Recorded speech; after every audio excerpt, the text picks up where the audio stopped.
สมุทรปราการเนี่ยเป็นแหล่งที่เขาเรียกว่าเป็นน้ำจืดกับน้ำเค็มผสมกันที่มีแร่ธาตุธรรมชาติที่สูง I'm actually never been to Paslit farm before on Gourami fish, but I use it quite often in my cooking. But this is actually first time to see how it really works, and it's quite beautiful and really good to be here. I mean, I heard about the fish, for sure I eat it also. The name is a bit unknown for me before. I just realized actually that I think this is that fish what my wife cooks sometimes for me. She cooks it in a kind of a soup. It's like deep fried. It's very delicious. The gourmet fish is fresh water, but the seawater helps the smell to get away. If it's too much salt water, you cannot live. If it's too much fresh water, this doesn't taste good. In Germany, we just poach the fish, or we cure it also like that fish, but it's not aged or deep fried and stuff like that. Most likely also cured, like you say, or smoked right after, you know, to preserve it. Like one kind of preservation. Exactly, yeah. And so you see here that there will be glass. They let it swim naturally, so make it strong muscle. So the glass is important here too. First thing is like they cut the glass. When the glass is down, it fertilization to become the fish food. So there's no feeding here. So it's sustainable. Natural. Yeah, natural. ในเรื่องของช่วยเหลือชุมชนได้ตั้งแต่กระบวนการเลี้ยงดีกว่าเมื่อมีคนเลี้ยงปลาสลิดก็จะต้องมีคนไปจับปลาไปฟันหญ้าไปอะไรเพื่อให้เกิดปลาเพื่อให้ปลาโตมันก็เป็นการสร้างรายได้ทำให้ชุมชนมีรายได้หมดเลยการแปรรูปปลาสลิดน่ะมันมีความคาวคนที่ว่าจะทำกับข้าวมันก็ต้องมีฝีมือพอสมควรที่จะสามารถแปรรูปให้ทำยังไงให้มันไม่คาวแล้วก็มีความหอมมันมีความอร่อยได้ So I answer like why here? Why Bangbo? First thing is geography here. The fresh water that feed the fish is like perfect here, and the history and the technique that come from generation of generation. So she's third generation. The knowledge that pass on is the heritage is important to us.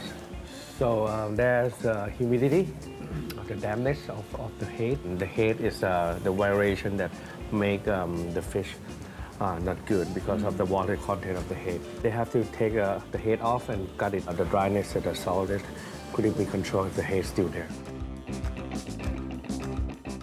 I think this one is very nice because I like the texture because I think she fried it first, right? And then after she marinated, so how she did it? She said freshness, fire, and skill. She don't want to sell the recipe, right?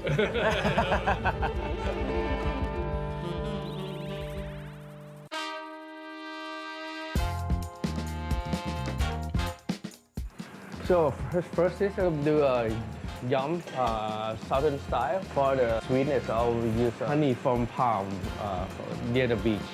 Okay. So it have a salty flavor, and I'll use some cheese. And the small mango is really sour. Basically, I'll do the yum. Parsley tart is the starter, and then I'll do the soup with the fried parsley. So. We have bay leaf, we have pepper, we have fennel seeds, we have coriander seeds, and then we're gonna aromate the brine to have a little bit more flavor. And we're using the same technique like in Thailand, so we're using mixed water, 70 grams of salt, and we will brine it for 1 day only. Normally, we pour a little water to bring it out, but we go to south, and the technique that they use is use coconut water. So, Can I try? yeah, but I'll just do it like this first. Wow, you do all my work. Oh my God. Thomas, come. Since you're doing 3 dishes, I'm a bit curious. Must be a lot of techniques involved in this. You know why I do many dishes? Because one dish may be good, so one dish must have an impact to one customer, so they keep and come back. So that's why we have like 20 pots. So. My wife from Bangkok, she also loves your food. Oh, okay, thank you. My wife loves your food too. So, my dish first here. Gourami fish, basically, you see here.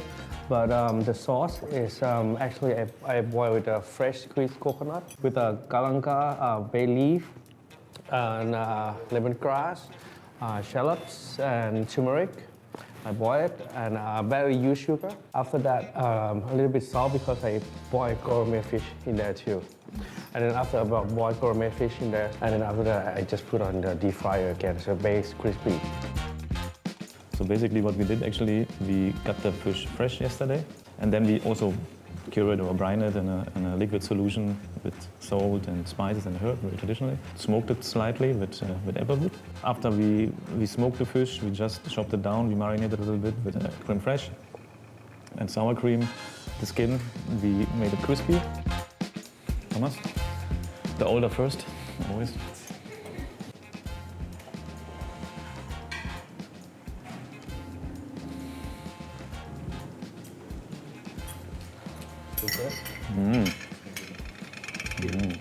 Nice texture, nice crispy. It's also refreshing, I would say. Yeah. Very refreshing. You want to try?